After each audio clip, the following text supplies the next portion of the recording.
This is my 1988 Schwinn Premis, quite a Italian steel marble. You probably didn't know that. Pretty cool little fact about this hidden bike gem. Unfortunately, this guy is way past its prime. As you can see, it is quite an abandoned state. This is how I got it. The freewheel is broken, has no drive to it, so it became the family parts bike from the guy I bought it from. You can see here, of course, we want to always freewheel backwards, but no movement on the front. Totally stripped out pawls inside there. You can rebuild these 6 speeds pretty easily once you take them apart, but I'm going to go ahead and replace it all off. No worries though, we have a plethora of great parts here, all on a budget. That's going to bring this bike not just to its former glory days, but past them. It is going to be something that my goal here is make a little bit of an Eroica theme that shout out all the old bits and bobs and the steel. Some of it we're going to be violating Eroica rules. We're going to take the frame shifters off, but don't let the haters keep you down because we're going to have a whole lot of fun with some modern bits and a whole lot of budget building. We're going to strip it all the way down, clean it up really good, and get to work. So let's get started.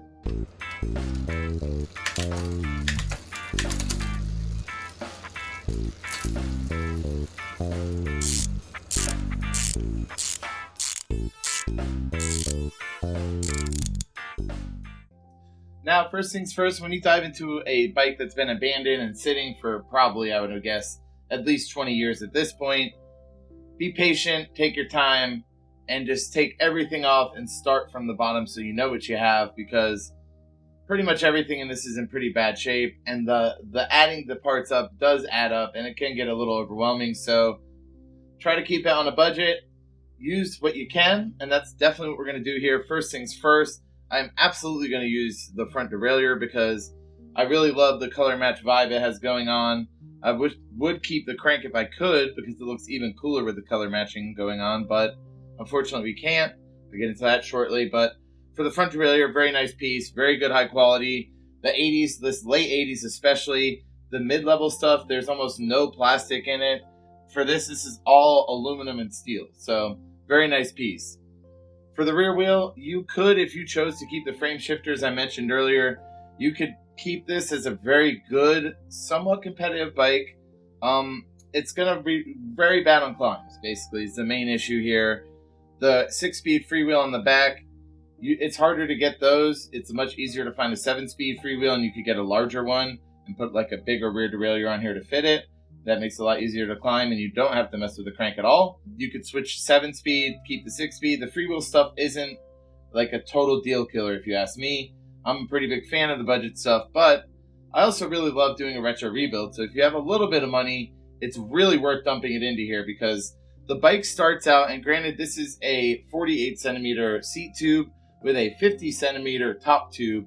So I would say like a 49 roughly.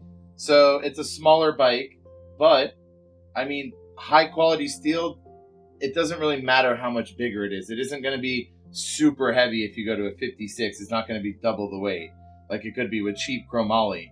And that's one of the best things about this frame, by far, if you ask me. Super lightweight. This thing only weighs 22.5 pounds, and I put on, just for the sake of a fair measurement, a heavy front wheel, just a normal basic tire I have actually off of my Red Giant Chronos. The front tire on that, and just a Selle Italia, is this, or Selle Stratos? Yeah, this is just some 80s saddle that, you know, would give a fair weight to it to see what it really weighs. Now, 22.5 is a really great starting point, but when you go into a retro rebuild, you're losing the really lightweight frame shifters, and you are putting on some kind of heavier, clunky shifters. You will have some weight gain, but I think it will even out, and maybe we end up a little bit lower. Another thing I do want to keep, I'm going to have to try it out, is the brakes. They seem to be some really higher end. I wouldn't say high end, but they're very nice. They have tons of space for big tires. It actually looks like the way this bike is designed with the geometry, the brake bridge is going to be far enough away to maybe fit 28C tires. I'll test that as well. I did want to answer the question I brought up earlier. Will this fit the big 28Cs I like to try and test? And it fits them with flying colors on the front fork. Shortly after we do the cold set here, I'll test the rear wheel.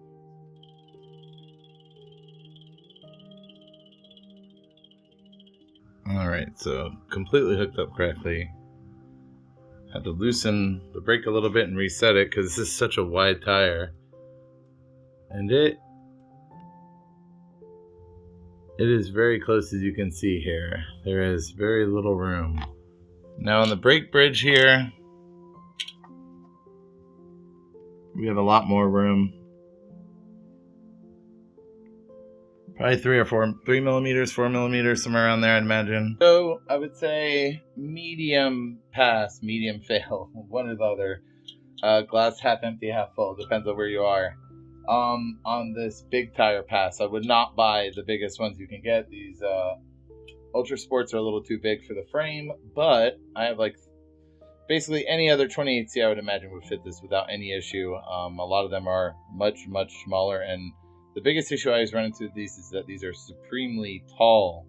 They have a huge sidewall on them, so it's great probably for ride quality, but you don't want a chance to stick in there or anything like that. So I have a 8, 9, 10 speed rear wheel and 700C front wheel setup I'm going to be put on this. So other thing we'll have to do is cold set the rear, which is not a very big deal at all. You just get like a little threaded rod and slowly spread it apart. It'll start to come back a little bit, just the energy of steel. You want to just stretch it just enough to be at 130 millimeters. This will be 126, so we're not going to do it a whole lot. If you really wanted to, you could do it by hand. I don't recommend it. You don't want to pull your rear frame out of alignment, but it doesn't take much to do it. In order to prevent any errors, I like to do this slow. Multiple passes through. 130 millimeters to inches is 5 1/8. So I start there, keep my measurements, keep tightening up, take it out and check it, give it a couple of tries. You don't want to stretch it too far and mess your frame up. So slowly but surely, keep patient and you'll get it done quick.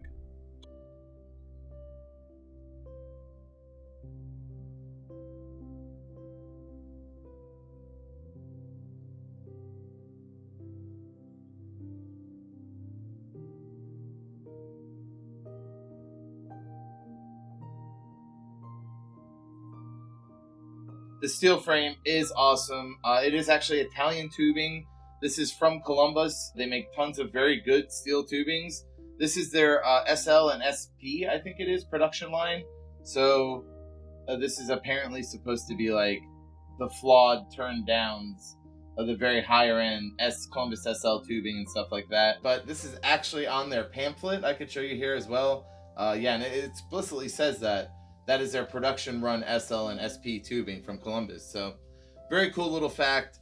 Like I said, we want to pay a lot of homage to this cool steel frame, and we want to keep it nice and lightweight. We basically want to make it, I'm building this for a customer, and their request was, we want to be able to take this on a long ride. They took a gravel bike and it was difficult for them. They were getting smoked by basically people in descents that they should have been crushing because they were out of gear. So I want to make this something you could do long competitive rides on, and also just normal rides and be comfortable, but still have tons of gear and be fast. Let's get into all the bits and bobs. All right, so first things fun things first. We're going to get off this heavy, old school steel. I mean, this isn't terrible for what it is, but it's not going to dampen near as good as our new carbon fiber fork. And I also, just in case I need it, I have the matching headset that came with it, the original one. But the one we have here looks like it's a pretty nice one. So this is a Tange one, actually. So we'll see. I really like the whole color matching aspect. As I said, I want to leave what I can. So hopefully we can keep this one. But this is going to be a very nice, very classy upgrade, may I say. Only 420 grams. Very, very lightweight. I'm almost positive this is a OCLV fork off of a Trek. But I got this on a pretty good budget deal. So we'll be slapping this bad boy in there right now. Let's get to work.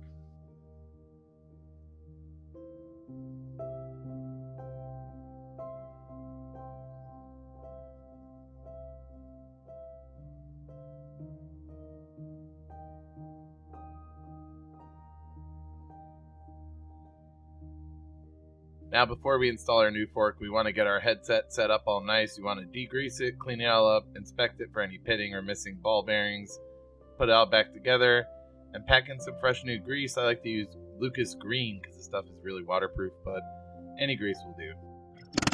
With our race installed, it's time to put the fork back together, add a little bit of preload to the headset, and then we're all done.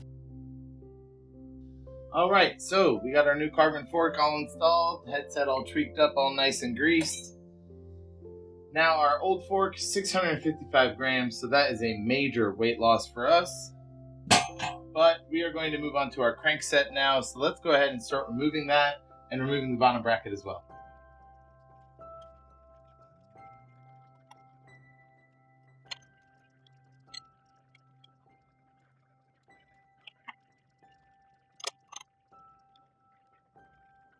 When you have a project this big, you got to learn to accept it and expect it, but here is where the fun begins, because it's just not coming apart very easily at all. So time to break out the drill. Oh wow, I can't see that work. Now that we can finally get to the crank bolts, we will need a 14mm socket to pop them off, a normal crank removal tool, I like to use my trusty Park, and then we break the chain and take the front derailleur off as well. Time to clean this thing. It's a mess.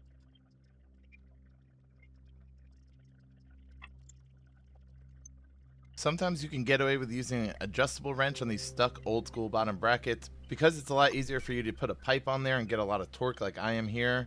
The issue is they spread apart just by nature of them being adjustable, so you might have to break out the actual proper tool here and very carefully try to get a pipe on it. You can see here the bottom bracket is in very, very bad shape, super rusty, missing a couple of the ball bearings. You can actually replace these cages themselves and repack grease and have a good new bottom bracket again, or you can go with a brand new sealed bearing for around $20 or $30. Now is the time to make a huge difference on the frame. Take your time, clean every little nook and cranny, give a couple stage multi-clean process like I am here, and you'll be happy you did it while everything's off because the bike will look so much better.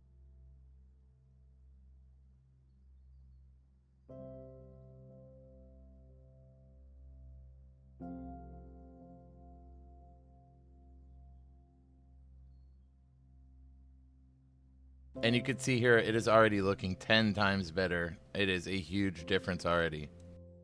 Before we install our bottom bracket, do not forget to add some grease to both sides of the frame for your cups. And then we're going to slap that bad boy right on in there. New sealed upgraded unit.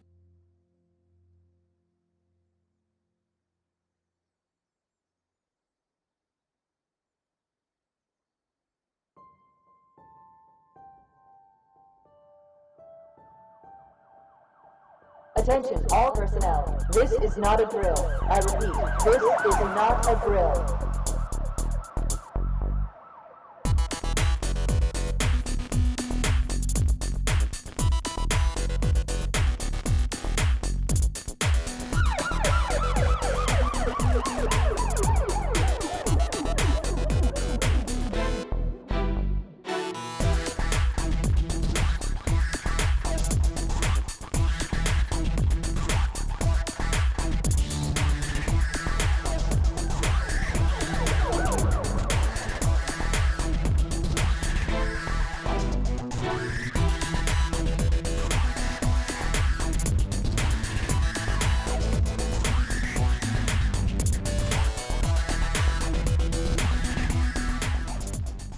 I am super close to slamming this thing all the way back together. Everything is cleaned up amazingly, and of course, I've lost power.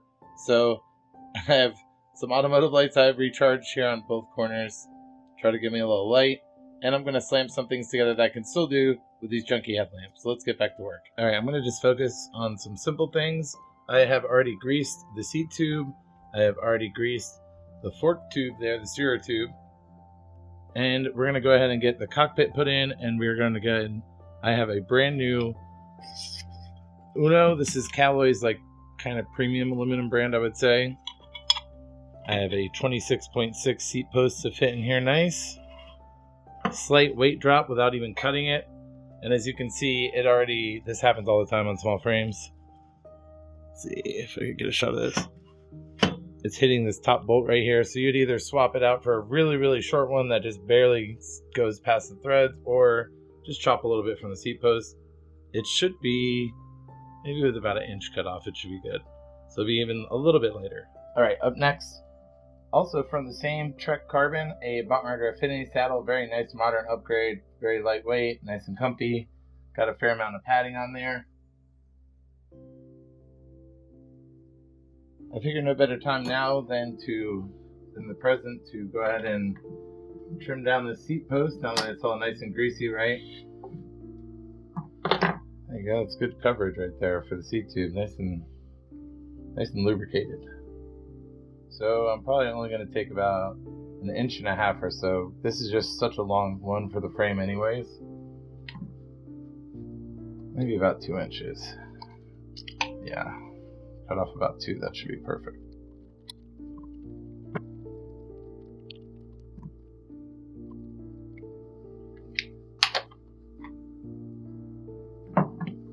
There you go. Nice smooth cut.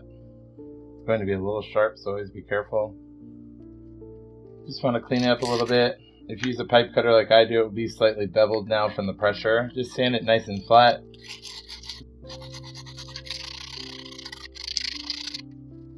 Alrighty, now that we got that sanded and beveled, add a tiny bit more grease to the seat tube. Or a fair amount, not too much. Put our new post in there. There we go, fits perfect now. Moving on to our cockpit.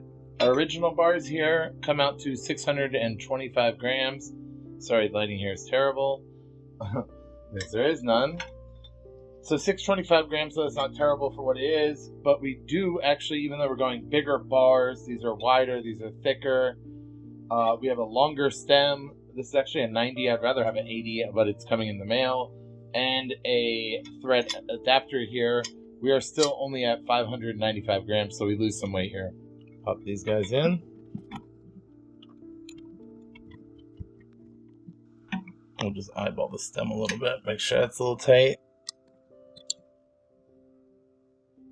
Alright, we won't get too much into this dark build, but the brakes cleaned up absolutely gorgeous. These things are honestly kind of a piece of history. I'm surprised how nice they are for its age, being 1988. These are nicer than Shimano 105 brakes. These exact ones that were supposed to be superior, you know, number 3 in Shimano's lineup. These are much lighter, they have better tire clearance, and we have upgraded the old school pads here. You can see I have this whole Diacomp setup of all the old ones. They were actually pretty much like new. Very little wear, almost none. But just because I had these from my Cannondale, my Stars and Stripe bike, these are actually Shimano 105 cartridges from obviously the 9 series newer stuff where they did the cartridges, and brand new Shimano brake shoes I put in. So these are basically the same way to stock now, but with much superior braking, easier to maintain with these pads that just slide out. And the one really nice thing you'll notice on both sides here, both of these brakes have Allen head screws right here and right here, instead of their original OEM Phillips ones that are, oh boy, they're hard to get out, I'll tell you that. So very easy to do future maintenance now. Great set of old school brakes, and they're going to look awesome on the bike, all cleaned up. So let's install them. When you're changing forks out, you should expect, the old one steel had a concave washer up here, so you should expect to get rid of that. And I'm going to just put a flat lock one on here. These are super common, you'll see them everywhere. But we will be using the original back bolt here, I believe. And so sometimes, here, I'll pull this back out. You could get ones with much longer lengths, but this one looks fine. Now for the rear. Alright, and our rear brake. There we go, we got both brakes on. Our front derailleur also cleaned up very, very nice. We will definitely be keeping this. Looks awesome on the bike. And it will work great for 8-speed. 6, 7, 8-speed front derailleurs for doubles are all pretty much the same.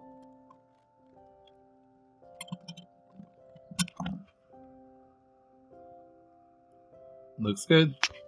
Alright, we are back, we have power, and we are moving on this bike. It looks 1,000 times better.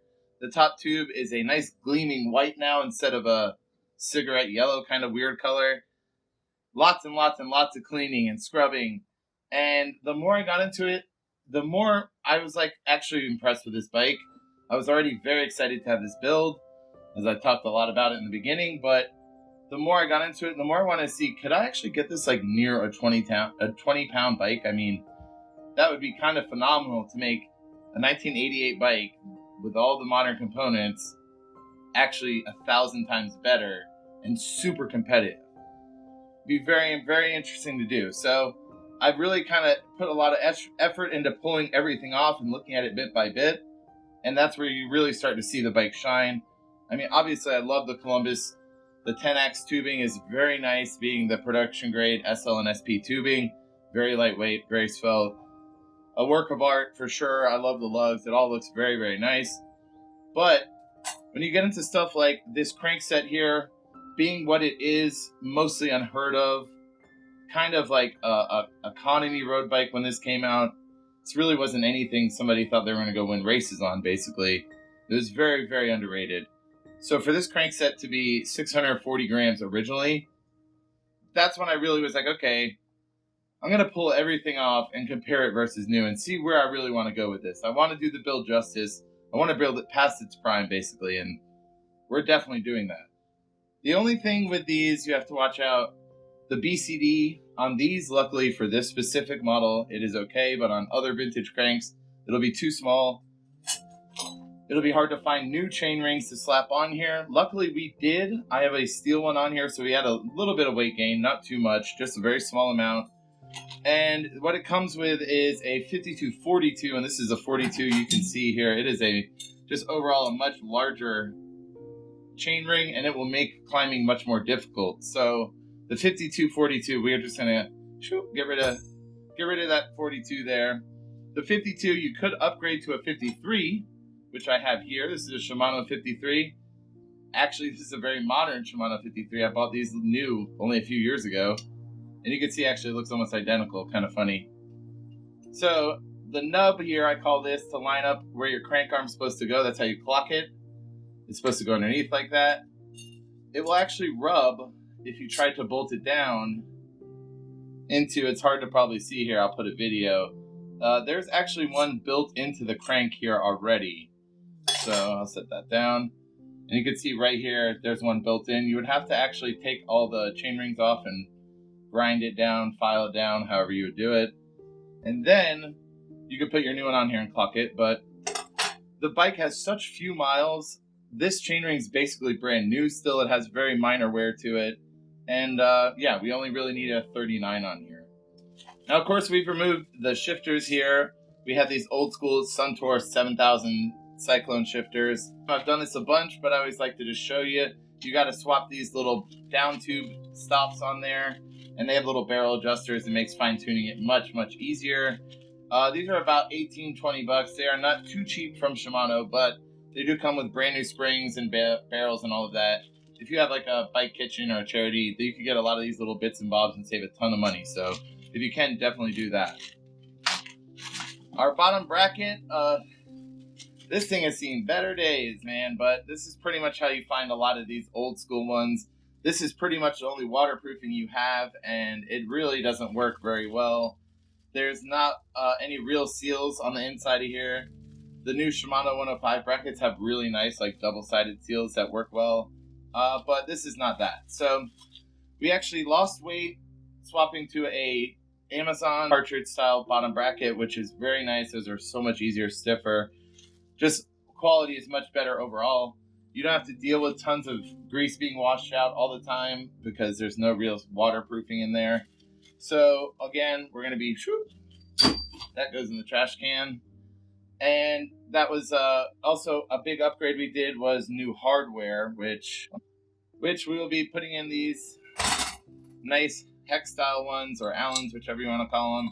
And they look much nicer when they're installed. And they're much easier to deal with than the crappy little 14mm sockets you have to get off the old one. Moving along though, we had a pretty big plethora of rear derailleurs to choose from here. Just to set up the chain temporarily, I put on this RSX, but I think I had actually made my decision up just before I started filming this, and I will be using the Microshift R8, which is a very nice rear derailleur. It will go 1128, just like your Ultegras and 105s. Slightly bit heavier, yeah, slightly bit heavier than the Ultegra, but still lighter than the RSX. We don't right now need this long cage. I'm putting on just a medium-sized road cassette. It's going to be a 1225, so it's not the biggest, the 28, but it's not small, 23, which would be like for a lot of flat and kind of just sprint TT style stuff. So We will be swapping this out. This is a very nice unit. It pairs excellent with the shifters, which obviously we have upgraded. Those are also microshift 8x2 speeds. I love the grips. I love the shifting. It is just always very precise.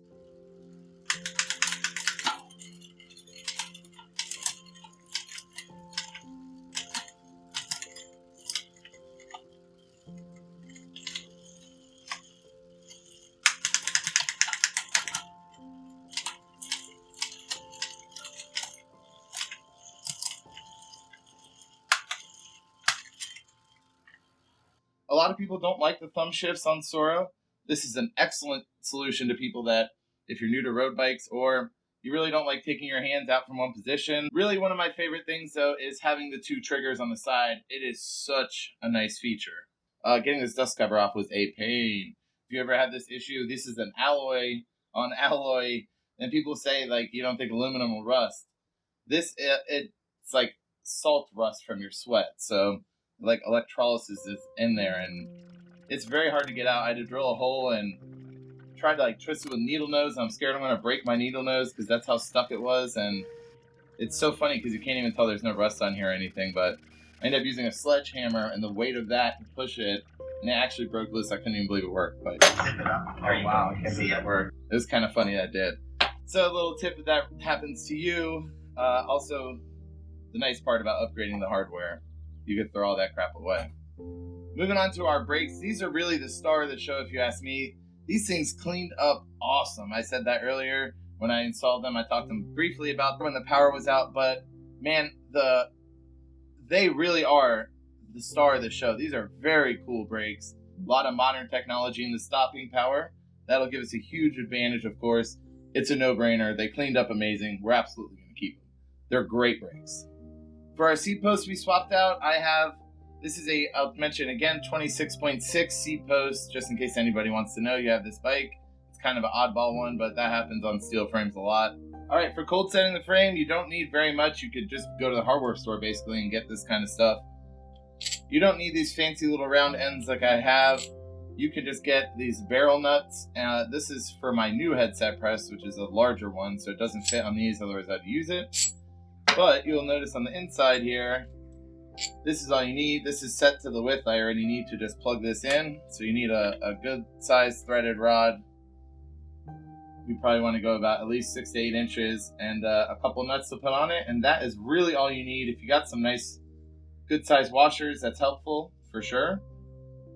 Or you could do what I did. This is a very cheap headset press off of Amazon, my very first one back, I don't know, probably 10 years ago I bought this thing. And yeah, I use the cold set frames now because this is excellent to slide in just like this. There we go. And basically all you do is just make the 2 nuts like on the inside, just snug them out a tiny little bit so they're, as we can see, they're in there nice and tight. And then we move on to the fun part where we just turn it bit by bit, and I'm not even going to use anything fancy. I'm not going to go to my garage and bring out the fancy mechanic wrenches. We're just going to use a good old-fashioned adjustable and just go slow. Like I said, it's only 2 millimeters on each side we need from 126 to 130, so very, very little space. We just want to go ahead and check it. Once you think you have it about right, pop it out.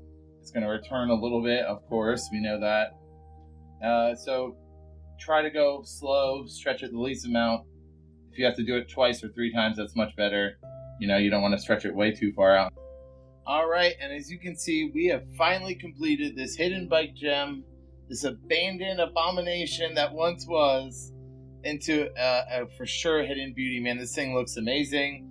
I feel like we really bring out all of the highlights of the frame, all of the highlights of the componentry, and best thing of all, we are a sliver away from 20 pounds. I knew we would be close. I was really hoping, I mean, it would be amazing if we made it, but especially for the video, but we are at 21 pounds and 3 ounces. So you could probably like change over to butyl, whatever those tubes are that are really lightweight, and that alone would make the difference. It's very, very small. I would almost say we're there basically anyway. So just some very minimal changes to the componentry, and some parts we're even adding weight, you know. Not very many parts, but some parts like the brake and the crank, stuff like this. I had to change to this is a 8-speed chainring off of a Sora crankset that I have. Still use the 52. I did run into an issue.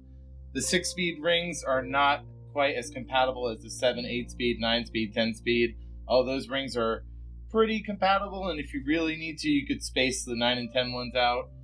For this, it's a little more difficult to use a 6-speed and a newer 8-speed on the inside. I was having a lot of issue of the chain touching the big ring because it's so much thicker.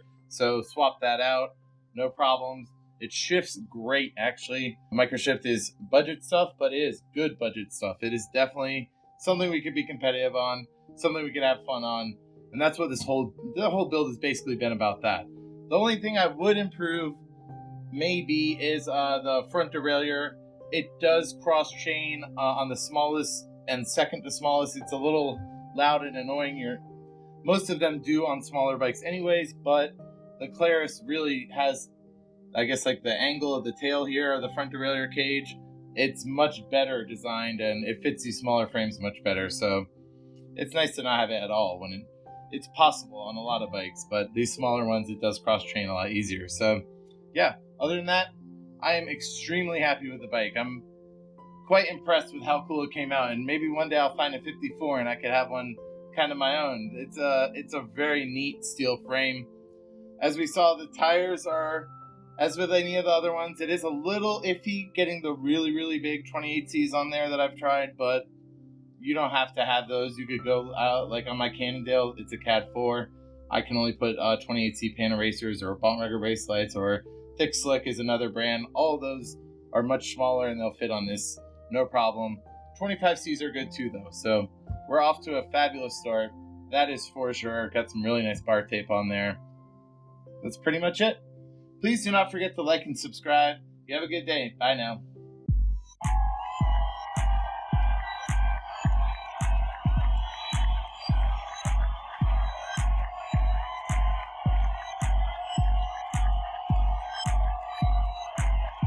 If you want to support the channel, please do. You could find us over at Patreon.